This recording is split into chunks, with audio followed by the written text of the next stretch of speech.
बच्चों ये सेशन जो है रखने का मकसद ये है करियर गाइडेंस के हवाले से, क्योंकि बहुत से बच्चों को पता नहीं होता कि आगे कौन सी फील्ड चूज करनी है, कौन सी डिग्री लेनी है। तो क्योंकि जब तक कोई गोल नहीं होता ना, आप लोग बच्चों का कोई गोल नहीं होगा तब तक उस लिहाज से मेहनत नहीं हो सकती।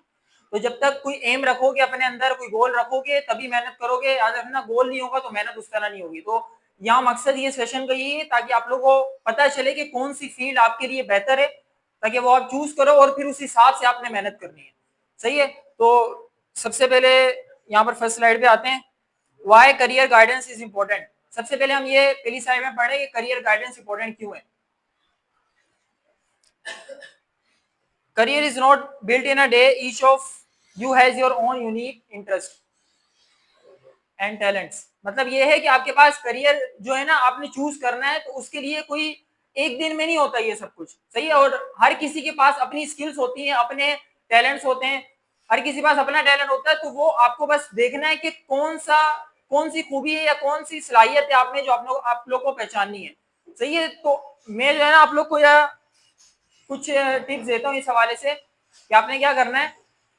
सबसे पहले अपने पास ना यहाँ पर एक कॉपी रख लो, या तो घर पे जाके जो है ना काम करना, सुकून से बैठना और अपने पास एक कॉपी रखना, और उसमें अपने जो है ना कोई भी फेवरेट सब्जेक्ट के नाम लिख लो और अपनी कोई भी 3 सलाहियतें, मतलब कोई भी 3 स्ट्रेंथ लिख दो कि आपके पास कौन सी तीन स्ट्रेंथ है। मतलब ये है कि आप कितने हार्ड वर्किंग हो, आप कितना हार्ड वर्क कर सकते हो।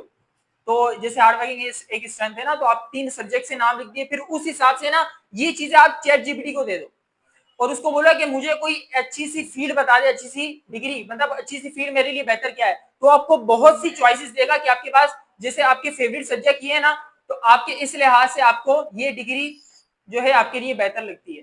तो वो आपको बहुत सी चॉइसेस देगा, उसमें से कोई एक डिग्री चूज करके फिर उसमें मेहनत करनी है। तो ये मैंने एक तरीका बताया कि आपको चूज कैसे फील्ड करनी है। सही है। करियर चूज करना मुश्किल लगता है, क्यों मुश्किल लगता है? इसकी 4 वजूहत होती हैं। या तो बहुत ज्यादा ऑप्शन है, एक तो मसला ये यहाँ पर ऑप्शंस बहुत ज्यादा है कि आपको पता नहीं चलता कि कौन सी फील्ड चूज करें, ऑप्शंस ही इतने ज्यादा हैं।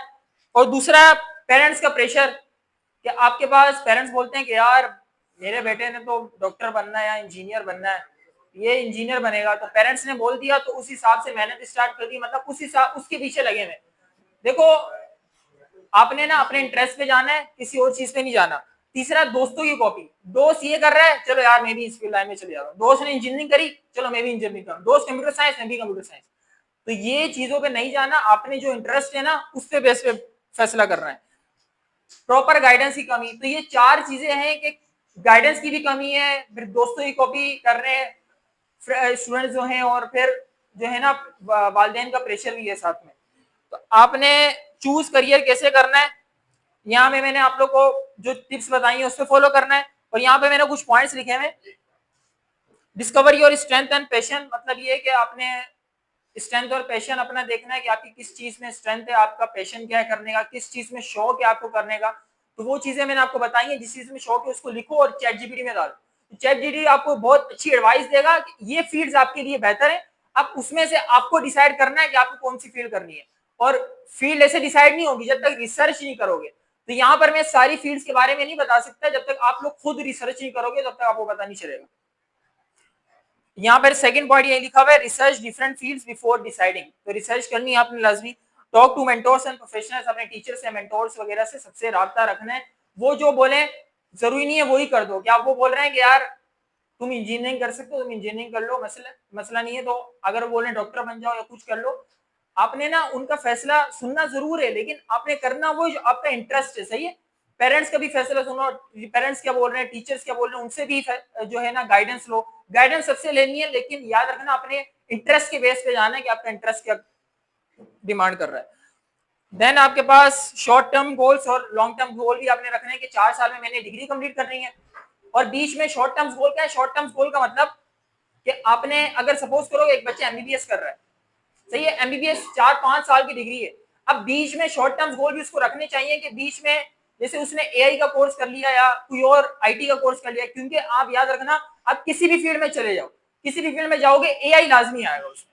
तो आपको जब अपनी 4 साल की डिग्री कंप्लीट करोगे ना, तो आपको यही याद रखना है कि ये एआई के कोर्सेज, ये आईटी कोर्सेज जो है ना, शॉर्ट टर्म कोर्सेज ये लाजमी करने हैं, ताकि ये आप लोग को आगे जाके फायदे हैं, क्योंकि आगे दौर जो है ना वो सारा आईटी का ही दौर है। सही है, तो इंटरेस्ट, स्किल्स और एफर्ट्स ये तीनों मिलेंगी तभी सक्सेस होगी, वरना नहीं हो सकती। सही है, एफर्ट लाजमी है। देन आपके पास बच्चों को ये फर्क नहीं पता चलता डिग्री क्या है और डिग्री और फील्ड में। तो डिग्री और फील्ड में फर्क वाजे करो कि डिग्री एक एकेडमिक क्वालिफिकेशन होती है, मतलब ये आपको क्या करती है, ये आपको एक एलिजिबिलिटी प्रोवाइड करती है कि आप किसी भी जगह इंटर हो सकते हो और वर्क कर सकते हो। सही है, यूनिवर्सिटी से, इंस्टीट्यूट से, कहीं से मिल जाती है। एग्जाम्पल बीएस हो गया, एमबीबीएस हो गया, या बीई बैचलर्स इन इंजीनियरिंग हो गई, या बीबीए हो गया, ये सारी डिग्रीज हैं। सही है, अब फील्ड क्या है, फील्ड वो प्रैक्टिकल एरिया जहां आप काम करते हो। सही है, फील्ड स्किल और एक्सपर्टीज से बनती है, मतलब आप, ऐसा तो पॉसिबल है कि अगर आपके पास डिग्री है ना, अगर आपके पास डिग्री नहीं है लेकिन आपको फील्ड में एक्सपर्टीज है, आपके पास डिग्री नहीं है लेकिन आपको उस फील्ड में महारत हासिल है, तो आप कहीं जाके काम कर सकते हो, ऐसी पॉसिबिलिटी है। लेकिन अगर सिर्फ डिग्री है और आपके पास कोई स्किल नहीं है तो आप काम नहीं कर सकते, स्किल का होना लाजमी है। देखो, स्किल होगी प्लस डिग्री, तब आप जाके जो है आगे जाके बहुत अच्छी पोजीशन पे जा सकते हो। एक डिग्री से ना मल्टीपल फील्ड्स, आपको पॉसिबिलिटी है कि मल्टीपल फील्ड्स में आप वर्क कर सकते हो। एक डिग्री में जाके, जैसे आपने सपोज करो यहाँ पर इंजीनियरिंग करी या कंप्यूटर साइंस में फर्स्ट ईयर सेकंड ईयर कर लिया, अब जरूरी थोड़ी आप इंटर के बाद ही कंप्यूटर साइंस ही लो, आपके पास बहुत सी फील्ड्स हैं। तो सिर्फ आपको रिसर्च करना है कि कंप्यूटर साइंस के बाद कौन कौन सी फील्ड्स हैं और कौन कौन सी फील्ड्स में मैं जा सकता हूँ, मुझे किसमें इंटरेस्ट है। सही है, डिग्री और फील्ड में फर्क क्या है, जैसे बीएस फिजिक्स, सपोज करो एक स्टूडेंट है जो कि बीएस फिजिक्स करता है, बैचलर्स इन साइंस करता है, किसमें, फिजिक्स में। अब फिजिक्स में करता है वो क्या क्या कर सकता है, टीचिंग कर सकता है, रिसर्च में जा सकता है, या तो डेटा एनालिटिक्स में जा सकता है। ये तीनों फील्ड्स हैं। आपने डिग्री एक ही करी लेकिन आपके पास फील्ड बहुत सारी खुल गई, तो आप किसी भी फील्ड में वर्क कर सकते हो। जैसे बीबीए मार्केटिंग में जा सकता है, एचआर में जा सकता है, बिजनेस में, फिर इंजीनियरिंग में ऑटोमेशन आ जाती है, मैनेजमेंट आ जाती है। बाकी जो है ना बिल्डिंग्स वगैरह के डिजाइन होते हैं, जो सिविल इंजीनियर्स वगैरह करते हैं, ये सब कुछ तो वो सिविल इंजीनियर्स होते हैं।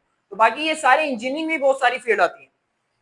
अब मेडिकल एंड हेल्थ साइंसेज में मैंने यहाँ कुछ फील्ड्स लिखी हैं। अगर कोई मेडिकल का बच्चा है तो MBBS, BDS, pharm D, DPT. अब बच्चे सोचते हैं यार मेडिकल में एमबीबीएस ही है, देखो एमबीबीएस है, लेकिन अगर एमबीबीएस नहीं होनी ना तो कोई बहुत सी और फील्ड्स भी मौजूद है आप लोगों के पास, तो बहुत सी और फील्ड्स कर सकते हो, वहां जाके मेहनत कर सकते हो, जिस फील्ड में इंटरेस्ट है वो कर सकते हो। डॉक्टर मतलब अगर आपके पास एमबीबीएस की डिग्री है तो आप डॉक्टर बनोगे, क्लिनिक वगैरह या हॉस्पिटल्स वगैरह में जाओगे। फार्मेकिस्ट मतलब फार्म डी की डिग्री है ना, तो मेडिसिन वगैरह में, रिसर्च वगैरह में ये बहुत ज्यादा काम आती है, मतलब मेडिसिन वगैरह में बहुत ज्यादा रिसर्च है। तो फिजियोथेरेपिस्ट है, फिजियोथेरेपिस्ट क्या होता है, जैसे कि आपकी जो है ना फिजिकल हेल्थ वगैरह बेहतर करने के लिए उसे फिजियोथेरेपिस्ट कहते हैं, तो वो भी जो है ना एक डिग्री होती है उसकी। इंजीनियरिंग एंड टेक्नोलॉजी में मैंने कुछ डिग्री लिखी है, electrical engineering, mechanical engineering, civil engineering, mechatronics, electronics, और आपके पास बहुत सी फील्ड्स हैं इंजीनियरिंग में। आप अगर फर्स्ट ईयर सेकंड ईयर से इंजीनियरिंग करते हो, जरूरी ये भी नहीं है कि आप इंजीनियरिंग में ही जाओ, आपके पास और भी बहुत सी फील्ड्स आ जाती हैं, बस ये आपको रिसर्च करनी है इसमें। सही है, रिसर्च के बगैर कुछ नहीं होगा। अब यहाँ पे मैंने कुछ इंजीनियरिंग की फील्ड लिखी है, power system, automation, machine industry, building and infrastructure. Computer science अगर आप लोग ने किया है इंटर में तो आप किस फील्ड में जा सकते हो, सॉफ्टवेयर एंड ऐप डेवलपमेंट है, आर्टिफिशियल इंटेलिजेंस और डेटा साइंस। डेटा साइंस की तो बहुत आगे जाके डिमांड आ रही है, और अभी भी बहुत डिमांड है और आगे जाके बहुत डिमांड है। तो आपको बस समझना है कि इसमें काम क्या है, और काम समझोगे तभी जब रिसर्च करोगे। देखो, खुद से करने की आदत डालोगे तभी ऐसे होगा। अब ये नहीं है कि आपको बना बनाया हाथ में मिल जाए, टीचर ने बोल दिया यार ये करना है तो वो कर दिया, पेरेंट्स ने बोल दिया ये करना है वो कर दिया। खुद रिसर्च करो तभी आगे बढ़ोगे। हाँ, दोनों में फर्क है। आर्टिफिशियल इंटेलिजेंस जो सर ने बताया ना अभी, कि आपके पास किसी भी चीज को कमांड वगैरह देते हो, वो अपने अंदर डेटा स्टोर करता है, उस हवाले से तो डेटा साइंस वगैरह, ये पूरा डेटा स्टोर करने का एक पूरा वर्क होता है, पूरी इसकी डेटा साइंस है। इसमें फार्मूलाज लगते हैं बहुत सारे, मैथमेटिक्स इसमें बहुत ज्यादा लगती है, तो ये पूरा अलग फील्ड है। फिर आपके पास कॉमर्स की फील्ड आ जाती है, और एजुकेशन लॉ मतलब आर्ट्स की फील्ड आ जाती है। अब देखो, आपने फील्ड चूज कर ली, फील्ड चूज कैसे करनी है मैंने आप लोगों को तरीका बताया कि अपने इंटरेस्ट को लिखो कॉपी पे और उसके बाद चैटजीपीटी में डालो और फैसला करो कि करना क्या है। अब आपको मसला ये है कि बच्चे फील्ड चूज कर लेते हैं यहाँ फर्स्ट ईयर सेकेंड ईयर में भी या यूनिवर्सिटी में जाकर भी ना। अब यहाँ पर मैंने एक बहुत आसान सी स्लाइड बनाई है। फील्ड चूज करने के बाद पढ़ाई मुश्किल क्यों लगती है, मतलब पढ़ाई मुश्किल लगती है, पढ़ाई होती नहीं है। जब पढ़ने बैठो ना नींद आ जाती है, सही है, या तो डिस्ट्रैक्शन इतनी है, मोबाइल है, सोशल मीडिया है, तो सर इससे दूर कैसे हो आप। तो इसका तरीका जो है ना इस स्लाइड में इंशाल्लाह मैं बताऊंगा कि आपके पास क्या है। रिजल्ट और फेलियर का डर, सब्जेक्ट मुश्किल लगने लगते हैं, क्लियर गोल नजर नहीं आ रहा। देखो मसला ये है कि दो ही चीजें जो आप लोग को ये करने से रोक रही हैं। पढ़ने में इंटरेस्ट कैसे पैदा करें, देखो अगर आपके पास दो चीजें ना, एक आपके पास पहली चीज, अगर आपका गोल फिक्स है कि आपका गोल फिक्स है कि यार मुझे ये करना है, अगर किसी बंदे का गोल फिक्स होता है ना तो वो उसके लिए दिन रात मेहनत लगा देता है। यार मुझे इंजीनियर बनना है तो बनना है, मुझे डॉक्टर बनना है तो बनना है, मुझे एमबीबीएस की डिग्री लेनी है किसी भी हाल में। तो जब गोल फिक्स होता है ना तो उसके लिए मेहनत फिर दबा कर होती है, फिर वो दिन रात नहीं देखता कि क्या दिन हो रही है, रात हो रही है, शाम हो रही है, फिर वो मेहनत ही करता है। तो सबसे पहले अपना गोल फिक्स करो कि मैंने करना क्या है। मैं सेकेंड ईयर में था ना, मैं 9 मैट्रिक फर्स्ट ईयर की भी नहीं बात नहीं कर रहा, सेकेंड ईयर में सर ने मुझसे पूछा कि उन्होंने मुझसे पूछा ना कि आगे क्या करना है, बोला सर पता नहीं अभी सोचेंगे। सेकेंड ईयर की बात कर रहा हूँ मैं, शुरू में सेकेंड ईयर की शुरू में, मतलब हमें पता ही नहीं था, कोई गाइड करने वाला ही नहीं था। तो आप लोग गाइड करने का मकसद यही है कि एक फील्ड डिसाइड करो, एक गोल डिसाइड करो, उसके हिसाब से मेहनत करो। सुन लो बस ये, अगर आप लोग ने सुन ली है ना 5 मिनट, तो जो है ना आप लोग इंशाल्लाह, मुझे उम्मीद है कि दिन रात देखोगे नहीं और मेहनत जारी रखोगे। देखो पढ़ने में इंटरेस्ट कैसे पैदा करें। पहली चीज अपने, मैंने अब आप लोग बताया कि गोल को विजुलाइज करो।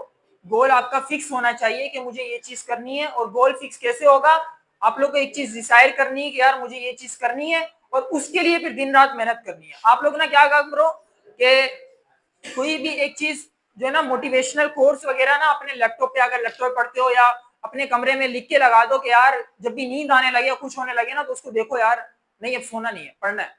तो अपने गोल पे अगर फोकस होगा ना, यार मुझे बनना है किसी भी हाल में, तो फिर नींद नहीं आने वाली और नाइट डिस्ट्रैक्शन होगी, मोबाइल से डिस्ट्रैक्शन नहीं होगी। ये पहली चीज है। दूसरी चीज बहुत ज्यादा इंपॉर्टेंट है कि अगर आप लोग को ये एहसास हो जाएगा ना कि हमारे वालिदैन ने किस तरह हमारे लिए मेहनत की है, किस तरह मुशक्कत की है, या यकीन करो कभी भी अगर कभी भी बच्चों का बहुत सारा ये सवाल होता है, सर हम पढ़ने तो बैठते हैं लेकिन पढ़ते पढ़ते नींद आ जाती है, फिर अगर मोबाइल सामने होता है, फिर कोई मैसेज आ जाता है या कोई जो है ना फ्रेंड रील भेज देता है, फिर उसके बाद स्क्रोलिंग शुरू हो जाती है।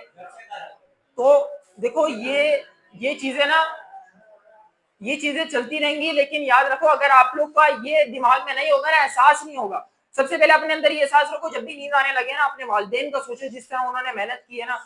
अगर आप लोग ने, मुझे यकीन है कि आप लोग ने सबने अपने वालिदैन को देखा होगा किस तरह वो मुशक्कत कर रहे हैं, किस तरह हमारे लिए मेहनत कर रहे हैं। तो अगर ये अपने दिमाग में लाओगे ना, जैसी नींद आने लगे बोला नहीं यार वालिदैन ने मेहनत की, उनको इंशाल्लाह किसी तरह खुश देखना है और मेहनत करनी है दबाकर, तो ना नींद आएगी ना किसी तरह की डिस्ट्रैक्शन होगी। तो अगर ये दो चीजें आप लोग की फिक्स हो गई ना, तो आप लोग को यकीन करो, ये आप लोग सिर्फ 1 मंथ करके देख लो, या 1 मंथ भी नहीं, 15 से 20 दिन करके देख लो कि इस तरह जो है ना मेहनत करो, फिर उसके बाद इंशाल्लाह आदत हो जाएगी और पढ़ने में भी इंटरेस्ट खुद पैदा होगा। अगर पढ़ने का दिल नहीं कर रहा तो फिर क्या करें। देखो पढ़ने का दिल नहीं कर रहा, आप अगर 1 घंटा पढ़ रहे हो ना, तो उसमें 15-20 मिनट के ब्रेक ले लिया या कुछ कर लिया। देखो ब्रेक लाजमी है, मैं ये नहीं कह रहा कि पढ़ते ही रहो। आप लोग 1 घंटा अपने गोल डिसाइड करो कि यार जब तक आपका टाइम टेबल फिक्स नहीं होगा ना, अपना एक टाइम टेबल बनाओ कि यार मुझे इतने घंटे ये करना है, 1 घंटा ये किया, फिर 15-20 मिनट रेस्ट किया, फिर दूसरा सब्जेक्ट पढ़ा, फिर 1 घंटा ये किया। देखो ये फर्स्ट ईयर सेकेंड ईयर है, अगर आप लोग घर पे नहीं पढ़ोगे ना तो कुछ पॉसिबल नहीं है, सिर्फ कोचिंग आकर कुछ नहीं होने वाला। हाँ कोचिंग अगर आप लोग अपने कॉन्सेप्ट क्लियर करोगे, लेकिन जो मेहनत होगी वो घर पे होगी। और घर पे मैं अपने स्टूडेंट्स को लाजमी मैं ये कहता हूँ कि फर्स्ट ईयर सेकेंड ईयर के बच्चों के लिए तो 8 से 10 घंटे तो लाजमी है। अगर 8 से 10 घंटे नहीं पढ़े ना तो A1 ग्रेड की उम्मीद नहीं रखना, और फिर पेपर आने से पहले तो 10 घंटे से भी बढ़ सकते हैं। सही है, तो जो A1 ग्रेड आते हैं ना, तो वो मेहनत भी उसी हिसाब से होती है। और मेहनत किस तरह करनी है, मैंने आप लोगों को 2 तरीके बताए। गोल फिक्स करो और अपने वालिदैन का सोचो, जिस तरह उन्होंने मेहनत की है उनको खुश देखना है और इंशाल्लाह कामयाब होना है।